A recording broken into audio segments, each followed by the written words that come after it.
Breaking news! What if I told you the Cleveland Browns are entering one of the most unpredictable and high-stakes training camps in recent history, not just for the players, but for the entire future of the franchise? What if I told you the work of a head coach, a quarterback room on the verge of combustion, and a once-in-a-generation star defender are at the center of it all? Buckle up, because what's happening in Berea right now is more than just preseason buzz. It's the story of a team caught between rebuilding and reckoning. We have important updates, and I'll tell you everything that's happening. But before we continue, please hit the like button if you've been a Cleveland Browns fan for over 20 years. It's great to see fans of all ages. There are people here who were at the first game. If possible, comment like this: "Let's go Browns! Let's go to the Super Bowl! Let's go!" The Browns are entering the 2025 season facing an identity crisis, and the ripple effects of that crisis affect every corner of the organization. The backfield, once anchored by the forceful and reliable presence of Nick Chubb, is now defined by uncertainty. After a long and painful recovery from a serious knee injury,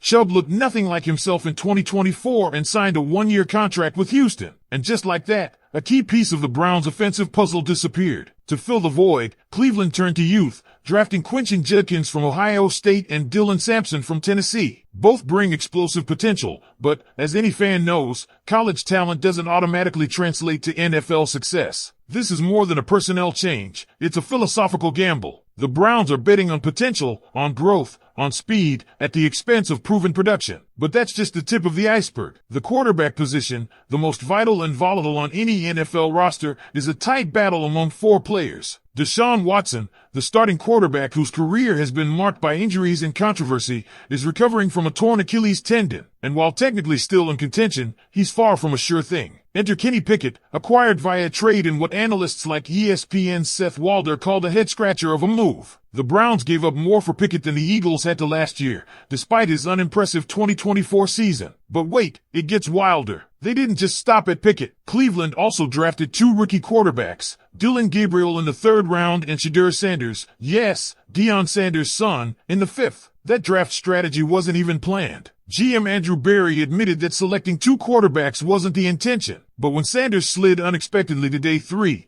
the Browns couldn't resist. "We do believe in best player available," Berry said, justifying the move. Now the team has 4 QBs, none clearly ahead of the pack, and training camp looms large. But here's where it gets truly fascinating. There's no depth chart, no pecking order, just chaos and opportunity. Coach Kevin Stefanski isn't rushing to name a starter. "We're so far away from that type of thought process," he told the media. It's a nice way of saying no one has separated themselves yet. And for a team that went 3-14 last season, this uncertainty might sound terrifying. But it could also be liberating. It's a clean slate. Still, time is ticking. Training camp starts July 18th for rookies and July 22nd for veterans, with the first practice open to fans on July 25th. And on August 8th, when the Browns face the Carolina Panthers in preseason action, fans will finally see these quarterbacks, especially the rookies, in live NFL game situations. One man generating a lot of buzz is Shedeur Sanders. Despite being drafted after Gabriel, he's turning heads. ESPN Cleveland reported that Sanders went 41-for-53 with 9 touchdowns and just 1 interception across 5 open practices,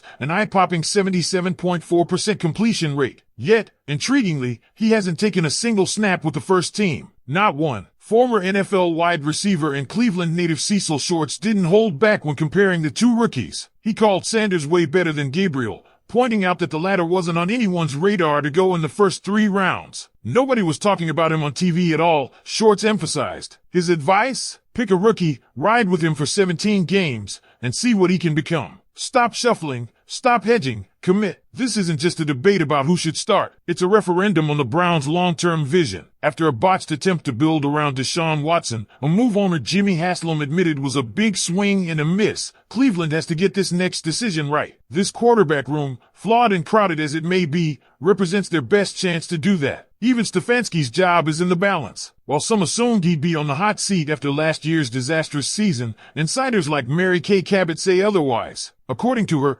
2025 is a season of exploration, with the front office viewing this as a 2-year plan to find their quarterback of the future. That perspective might buy Stefanski and GM Andrew Berry time, but another 3-win season could still cost them everything. And speaking of gambles, none may be bigger than the decision to extend Myles Garrett. After publicly requesting a trade during Super Bowl week to chase a championship, the Browns brought him back into the fold with a 4-year, $160 million extension, making him the highest paid defender in football. Critics, including ESPN's Seth Walder, blasted the move, saying the Browns missed a golden opportunity to gain future assets and clear cap space during a rebuild. Instead, they doubled down on a star already entering the second half of his career. There's no denying Garrett's impact on the field. He remains a force of nature. But was this about winning now or placating a superstar? That's the question swirling around Berea. It reflects a broader tension within the organization. Are they rebuilding or reloading? As the Browns gear up for training camp, one thing is certain, this isn't just another season. It's a pressure cooker. And every position battle, every roster move, every practice rep will be under the microscope. And just when you think things couldn't get any more high stakes, let's talk about how all this quarterback chaos intersects with another critical truth. This franchise isn't just looking for a starter. It's looking for its future. That's why this battle is so much more than a depth chart debate. It's a referendum on Cleveland's ability to evaluate talent, to plan ahead,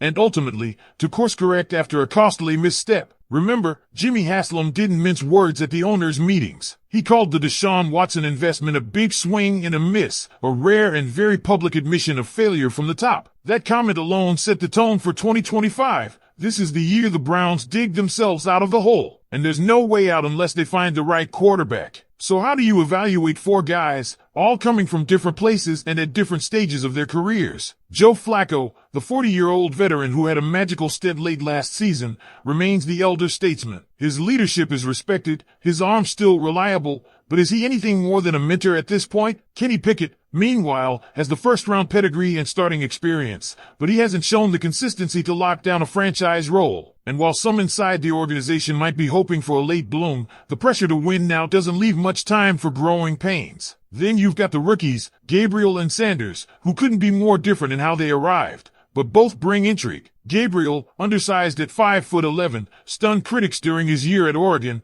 earning a Heisman Trophy finalist nod and leading the Ducks to an undefeated regular season. He's got mobility, leadership, and the numbers to back it up. But even his biggest believers know there are question marks, especially translating that college success to the NFL level. And then there's Shedeur. His fall to the 5th round was as shocking as it was unpredictable. Once a projected first-round pick, his draft slide raised eyebrows league-wide. But since landing in Cleveland, Sanders has done everything right. His completion rate, touchdown-to-interception ratio, and poise during open practices all point to a player who isn't just surviving, he's thriving. Teammates and media alike have noted his professionalism, his energy, and his clear hunger to prove the doubters wrong. The question now is, will the Browns give him a real shot? Because let's be honest, this franchise hasn't exactly been known for quarterback patience or development. But maybe this time, they can change the script. Cecil Shorts thinks so. He didn't just praise Shedeur's talent, he advocated for a full season commitment to one of the rookies. No flip-flopping, no QB carousel. Let him play, grow, struggle, and improve. That's how you find your guy. But does the front office have the guts to do that? Or will this competition drag into the regular season, with constant tinkering and no clarity? Training camp will reveal a lot. So will the preseason opener against the Panthers on August 8th. That's when fans will finally get a live look at this quarterback room under real pressure. Every snap, every drive, every decision will be scrutinized, not just by fans and media, but by an organization that knows the clock is ticking. And beyond the offense, there's another dimension to this team's transition, the defense. Despite the turbulence, Myles Garrett remains the face of that unit and perhaps the team. His extension